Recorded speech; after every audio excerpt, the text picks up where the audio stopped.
Assalamualaikum warahmatullahi wabarakatuh. Salam sejahtera bagi kita semua. Yang terhormat Bapak Irwan Siagian MPD selaku dosen pengampu mata kuliah menulis ilmiah. Video ini dibuat untuk memenuhi tugas mata kuliah menulis ilmiah.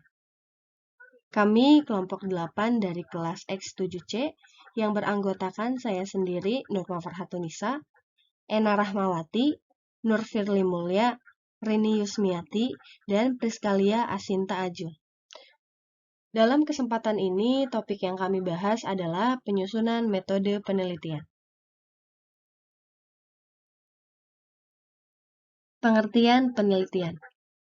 Penelitian merupakan cara yang sistematis untuk mengumpulkan data dan mempresentasikan hasilnya. Stephen Duxer dan Jennifer tahun 2010. Dalam Sugiono tahun 2019 halaman 2. Menurut Sudarwandanim dan Darwis tahun 2003 halaman 9, secara etimologis istilah research berasal dari dua kata, yaitu re dan search. Re berarti kembali atau berulang-ulang, dan search berarti mencari, menjelajahi, atau menemukan makna. Dengan demikian, penelitian atau research berarti mencari, menjelajahi, atau menemukan makna secara berulang-ulang.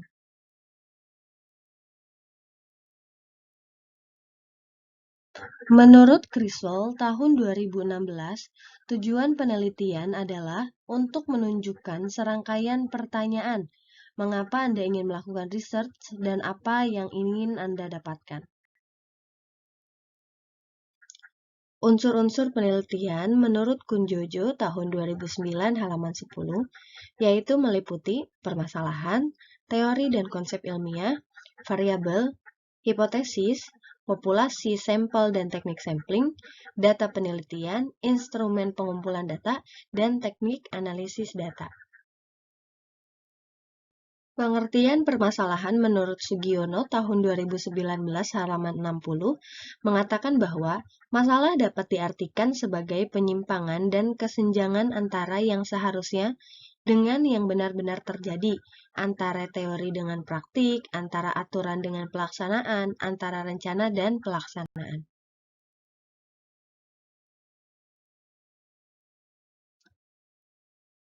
Teknik memilih masalah. Pertimbangan memilih masalah penelitian agar masalah yang dipilih layak dan relevan meliputi 1. Masalah masih baru, yaitu masalah tersebut belum pernah diungkap dan topiknya masih hangat. Yang kedua, aktual, yaitu masalah yang diteliti benar-benar terjadi di masyarakat. Yang ketiga, praktis, yaitu manfaat terhadap kegiatan praktis, bukan penghamburan sumber daya tanpa manfaat. Yang keempat, memadai. Memadai yaitu terbatas ruang lingkupnya, tidak terlalu luas dan tidak terlalu sempit. Yang kelima, sesuai dengan kemampuan peneliti, yaitu peneliti harus memilih masalah sesuai bidangnya agar hasil penelitian dapat dipertanggungjawabkan. Yang keenam, sesuai dengan kebijakan pemerintah, yaitu tidak bertentangan dengan undang-undang, adat istiadat, agar tidak banyak menjumpai hambatan. Dan yang terakhir, ada yang mendukung, yaitu sudah mempertimbangkan biaya dari awal. Teknik merumuskan masalah. Dalam merumuskan masalah, hal-hal yang perlu dilakukan yaitu memformulasikan situasi problematik yang dihadapi, mengidentifikasi kesenjangan yang ada, mempelajari kepustakaan, dan sumber informasi yang berkaitan dengan problematik. Kemudian, jelaskan secara rinci dan luas situasi kajiannya. Memilih permasalahan yang paling utama atau yang mempengaruhi submasalah lain. Mahdiah 2016. Teori adalah seperangkat konsep, definisi, dan proposisi yang berfungsi untuk melihat fenomena secara sistematik melalui spesifikasi hubungan antar variabel, sehingga dapat berguna untuk menjelaskan dan meramalkan fenomena. Neumann dalam Sugiono tahun 2019 halaman 85.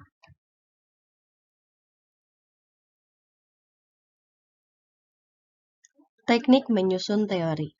Sumadi Suryabrata dalam Sugiono tahun 2019 halaman 93 menyatakan, Untuk menguasai teori maupun generalisasi dari hasil penelitian, maka peneliti harus rajin membaca.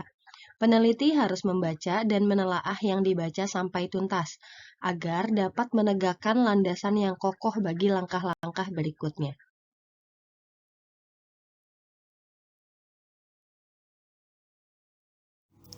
Menurut Arikunto, variabel merupakan objek penelitian atau apa yang menjadi titik perhatian suatu penelitian.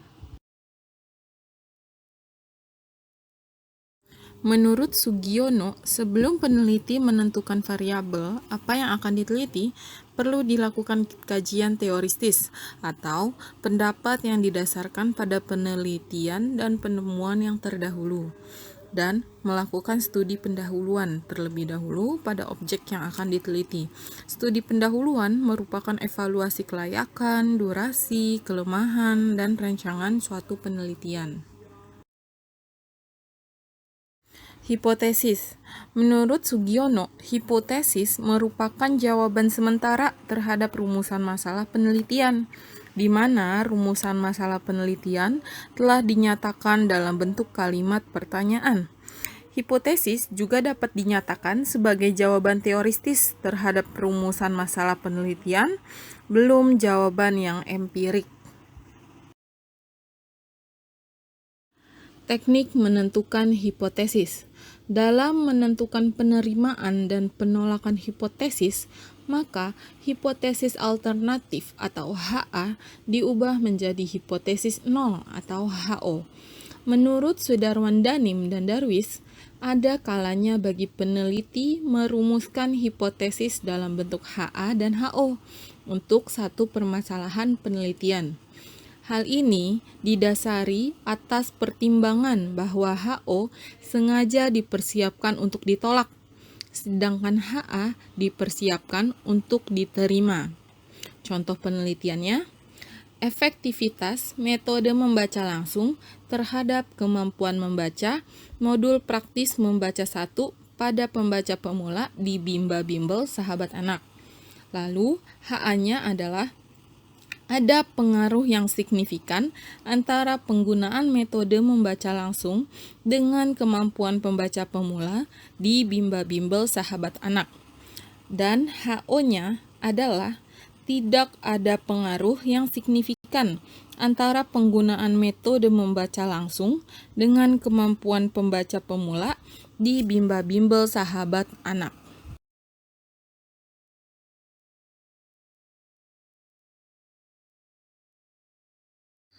Populasi. Arikunto menyatakan populasi adalah keseluruhan subjek penelitian. Lalu, menurut Korper dan kawan-kawan, populasi adalah keseluruhan elemen yang akan dijadikan wilayah generalisasi. Elemen populasi adalah keseluruhan objek yang akan diukur. Teknik menentukan populasi. Menurut Arikunto, dalam menentukan populasi dapat menggunakan teknik sensus, yaitu objek pada populasi diteliti, lalu hasilnya dianalisis, disimpulkan, dan kesimpulannya berlaku untuk seluruh populasi. Sampel. Menurut Arikunto, sampel adalah sebagian atau wakil populasi yang diteliti. Sedangkan menurut Sugiono, sampel adalah bagian dari jumlah dan karakteristik yang dimiliki oleh populasi tersebut. Teknik menentukan sampel. Menurut Sugiono, untuk menentukan sampel dapat diambil dari populasi yang benar-benar representatif atau mewakili.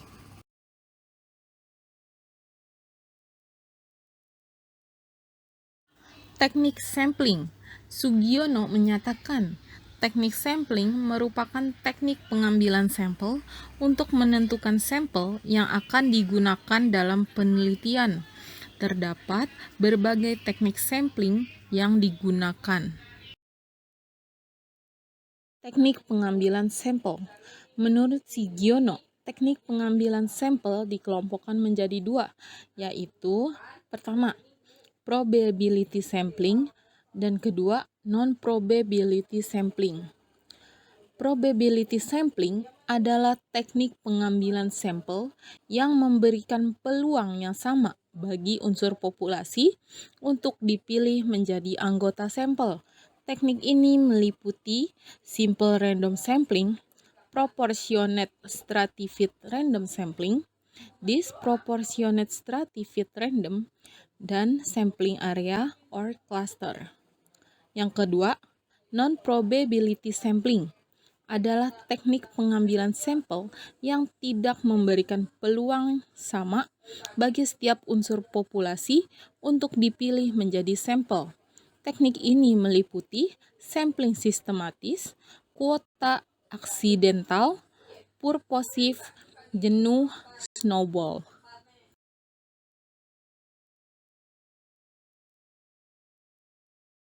Baik, selanjutnya adalah teknik pengambilan sampel probability sampling. Yang pertama, simple random sampling, yaitu pengambilan anggota sampel dari populasi dilakukan secara acak tanpa memperhatikan strata pada populasi. Yang kedua adalah proportionate stratified random sampling, yaitu teknik yang digunakan bila populasi mempunyai unsur yang tidak homogen dan berstrata secara proporsional. Yang ketiga, disproportionate stratified random, yaitu teknik yang digunakan untuk menentukan jumlah sampel bila populasi berstrata tapi kurang proporsional. Yang keempat, sampling area atau cluster, yaitu teknik yang digunakan untuk menentukan sampel bila objek yang akan diteliti atau sumber data sangat luas. Sugiono, tahun 2019, halaman 129 sampai 131.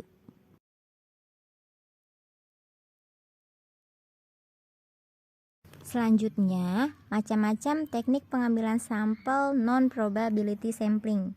Yang pertama, sampling sistematis, yaitu teknik pengambilan sampel berdasarkan nomor urut anggota populasi.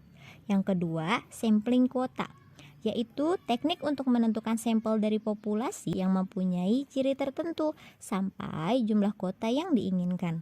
Yang ketiga, sampling insidental, yaitu teknik penentuan sampel berdasarkan kebetulan. Yang keempat, sampling purposive, yaitu teknik penentuan sampel dengan pertimbangan tertentu.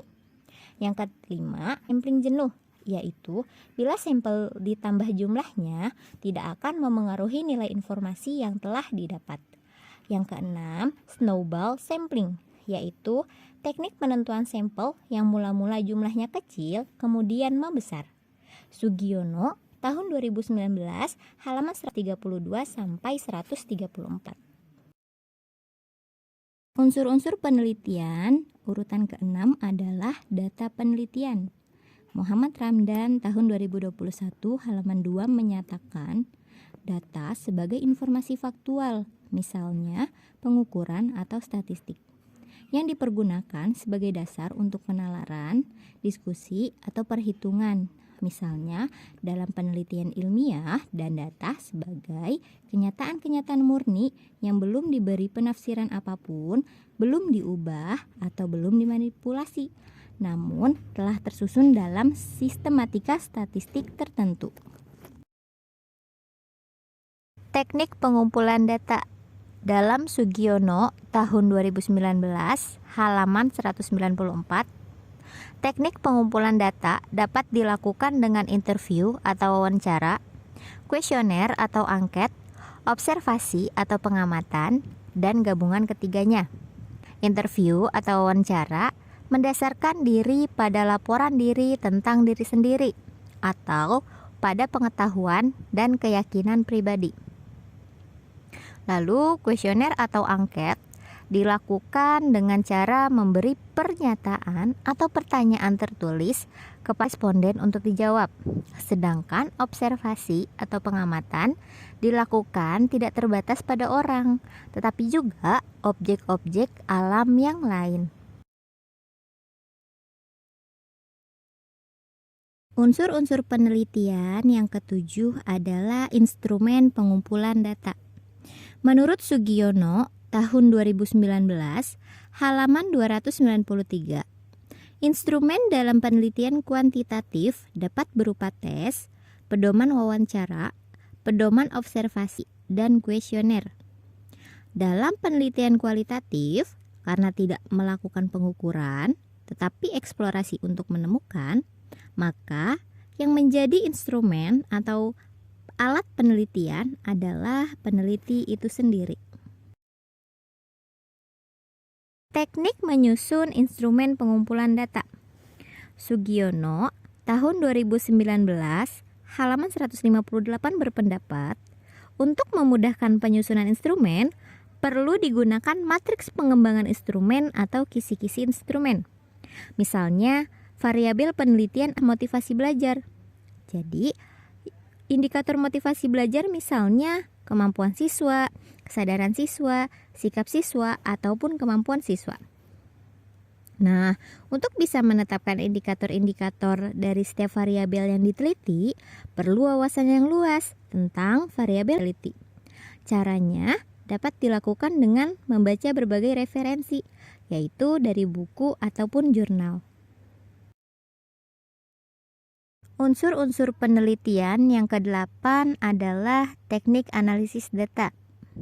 Sugiono, tahun 2019, halaman 206 menyatakan, kegiatan dalam analisis data adalah mengelompokkan data berdasarkan variabel dan jenis responden, mentabulasi data berdasarkan variabel dari seluruh responden, menyajikan data tiap variabel yang diteliti, melakukan perhitungan untuk menjawab rumusan masalah, dan melakukan perhitungan untuk menguji hipotesis yang telah diajukan.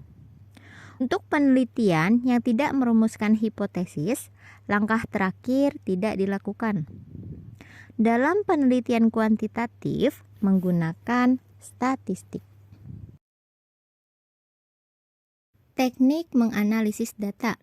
Dalam Arikunto, halaman 278 sampai 281, analisis data meliputi 3 langkah, yaitu langkah pertama adalah langkah persiapan. Dalam langkah persiapan yang dilakukan adalah antara lain mengecek nama dan kelengkapan identitas pengisi, mengecek kelengkapan data, dan mengecek macam isian data. Lalu langkah kedua adalah tabulasi. Dalam kegiatan tabulasi antara lain memberikan skor atau scoring terhadap item-item yang perlu diskor, memberi kode terhadap item-item yang tidak diberi skor, mengubah jenis data sesuai dengan teknik analisis yang digunakan, memberikan kode atau coding dalam hubungan dengan pengolahan data.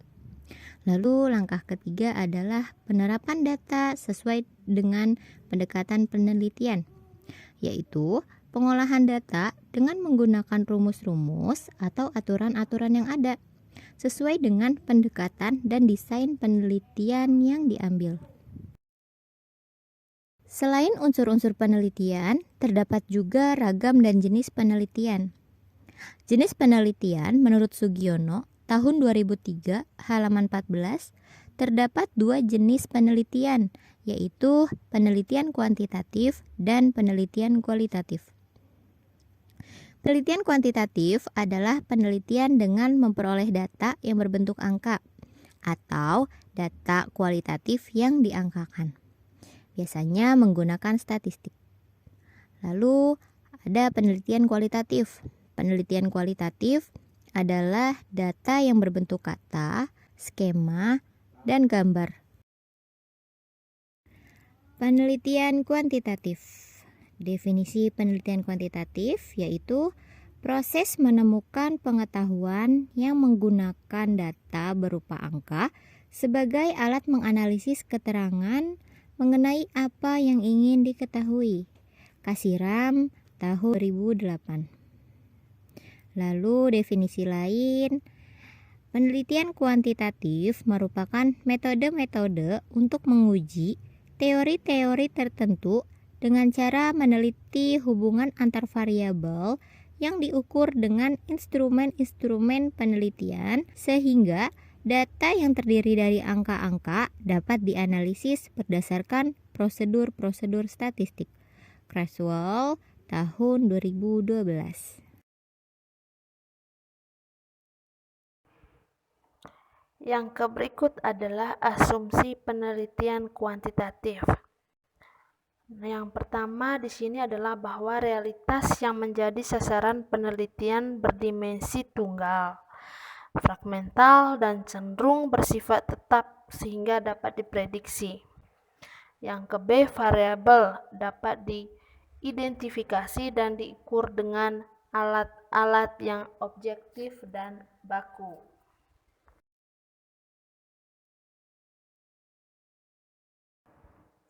Kemudian yang berikut adalah tipe-tipe penelitian kuantitatif. Di sini berdasarkan sifat permasalahannya. Yang pertama, penelitian deskriptif. Yang B, penelitian correlation. Yang C, penelitian kausal komparatif. Yang D, penelitian tindakan. Yang C, penelitian pengembangan. Yang F, penelitian eksperimen.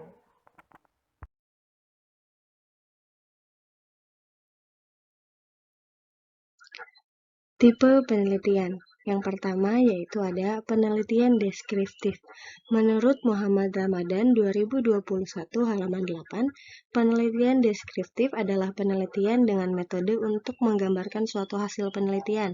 Sesuai dengan namanya, jenis penelitian deskriptif memiliki tujuan untuk memberikan deskripsi, penjelasan yang juga valid mengenai fenomena yang tengah diteliti.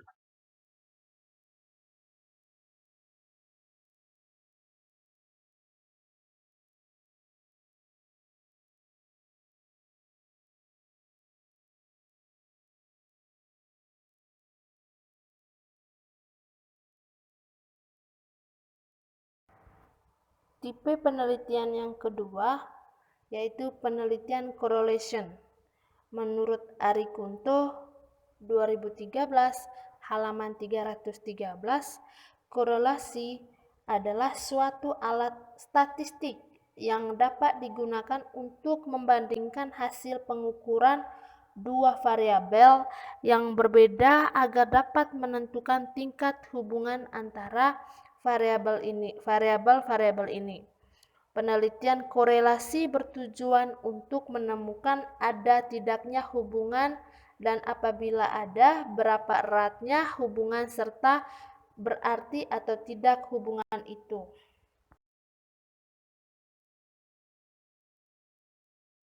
Yang C adalah penelitian kausal komparatif. Menurut Muhammad Ramdan 2021 halaman 8 menyatakan penelitian ini berfungsi membandingkan dua perlakuan atau lebih dari satu variabel atau beberapa variabel sekaligus. Tujuan dari metode penelitian ini untuk melihat perbedaan dua atau lebih situasi, peristiwa, kegiatan, atau program. Nah, tipe penelitian yang berikut adalah penelitian tindakan. Menurut Ari Kunto 2013 halaman 129, penelitian tindakan adalah penelitian tentang hal-hal yang terjadi di masyarakat atau kelompok sasaran dan hasilnya langsung dapat dikenakan pada masyarakat yang bersangkutan. Nah, menurut Ari Kunto yang kedua 2013 halaman 129 menjelaskan bahwa ciri atau karakteristik utama dalam penelitian tindakan adalah adanya partisipasi dan kolaborasi antara peneliti dengan kelompok sasaran.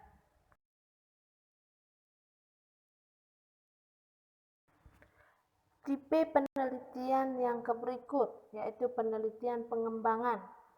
Menurut Sugiono 2019 halaman 396, bahwa metode penelitian dan pengembangan dapat diartikan sebagai cara ilmiah untuk meneliti, merancang, memproduksi, dan menguji validitas produk yang telah dihasilkan. Kegiatan penelitian dan pengembangan dapat disingkat menjadi 4P. 4P ini yaitu penelitian, perancangan, produksi, dan pengujian. Penelitian eksperimen. Eksperimen menurut Frankel dan Whelan pada tahun 2009 adalah berarti mencoba, mencari, dan mengkonfirmasi atau membuktikan. Sedangkan menurut Criswell tahun 2012 menyatakan bahwa penelitian eksperimen digunakan apabila peneliti ingin mengetahui pengaruh, sebab dan akibat antara variabel independen dengan dependen. Hal ini berarti peneliti harus dapat mengontrol semua variabel yang mempengaruhi outcome, kecuali variabel independen yang telah ditetapkan.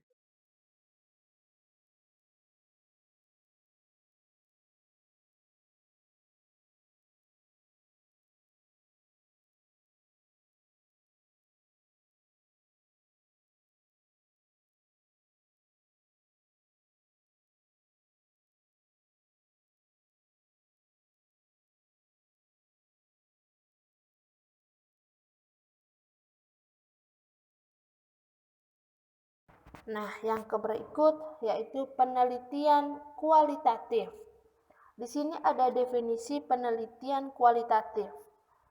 Penelitian kualitatif adalah penelitian yang bermaksud untuk memahami fenomena tentang apa yang dialami oleh subjek penelitian, misalnya perilaku, persepsi, motivasi, tindakan, dan lain-lain, secara holistik dan dengan cara deskripsi dalam bentuk kata-kata dan bahasa pada suatu konteks khusus yang alamiah dan dengan memanfaatkan berbagai metode ilmiah.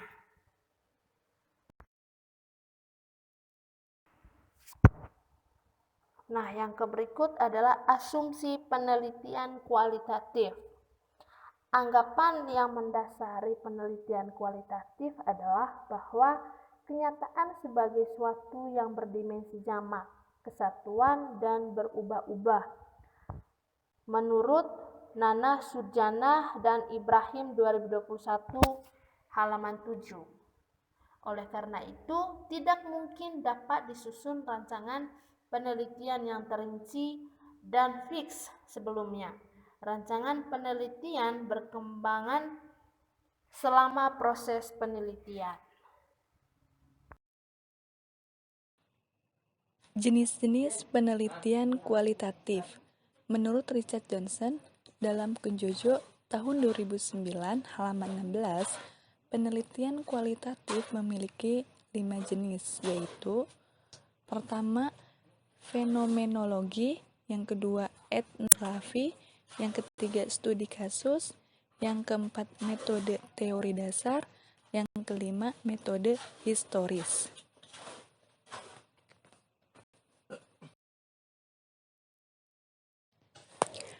Yang pertama, fenomenologi. Menurut Richard Johnson dalam Kunjojo tahun 2009 halaman 16, fenomenologi yaitu suatu bentuk penelitian kualitatif di mana peneliti mencoba untuk memahami bagaimana satu atau lebih individu mengalami fenomena. Kemudian yang kedua, etnografi. Penelitian tentang budaya masyarakat tertentu. Penelitian ini berupaya untuk memotret budaya masyarakat tertentu. Sanjaya tahun 2013.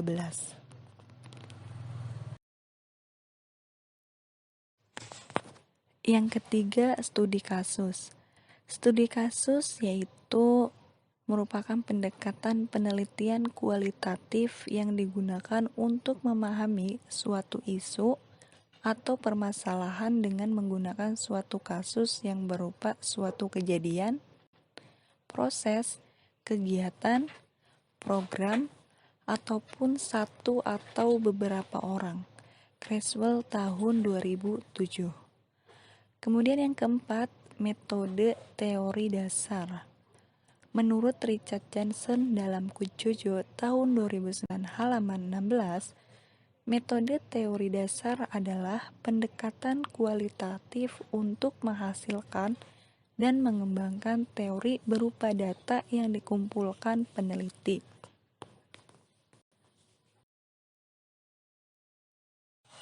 Yang kelima, metode historis.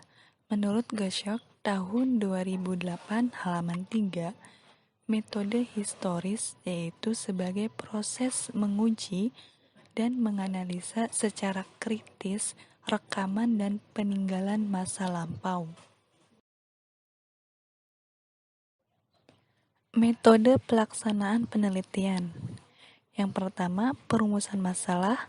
Kedua, penyusunan kerangka berpikir. Ketiga, perumusan hipotesis. Keempat, pengujian hipotesis. Kelima, penarikan kesimpulan. 1. Perumusan masalah. Rumusan masalah merupakan bentuk pertanyaan yang dapat memandu peneliti untuk mengumpulkan data di lapangan. Ketika menyusun sebuah rumusan masalah, harus memperhatikan teknik perumusan masalah, sehingga dalam melaksanakan penelitiannya tidak mengalami kesalahan atau kegagalan. Sugiono tahun 2015. 2. Penyusunan kerangka berpikir. Kerangka berpikir merupakan sintesa tentang hubungan antar variabel yang disusun dari berbagai teori yang telah dideskripsikan. Sugiono tahun 2019 halaman 96. Berdasarkan teori yang telah dideskripsikan, selanjutnya dianalisis secara kritis dan sistematis sehingga menghasilkan sintesa tentang hubungan antar variabel yang selanjutnya digunakan untuk merumuskan hipotesis.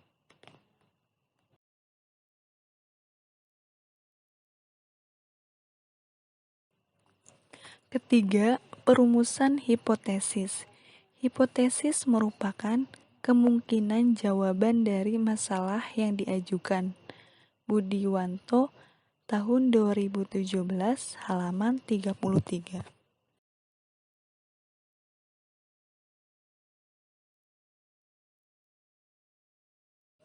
4. Pengujian hipotesis.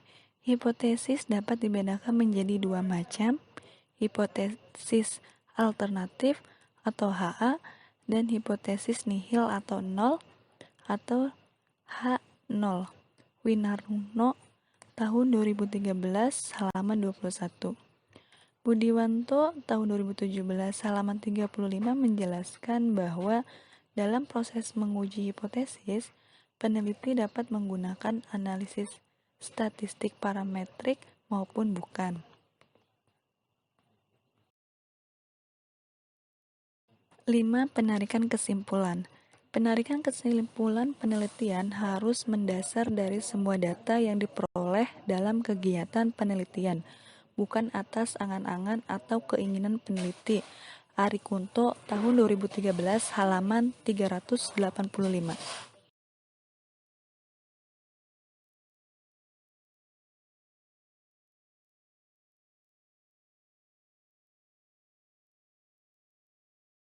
Demikian materi yang bisa kami sampaikan. Semoga video ini bermanfaat untuk kita semua. Kurang lebihnya kami dari kelompok 8 meminta maaf. Terima kasih banyak. Wassalamualaikum warahmatullahi wabarakatuh.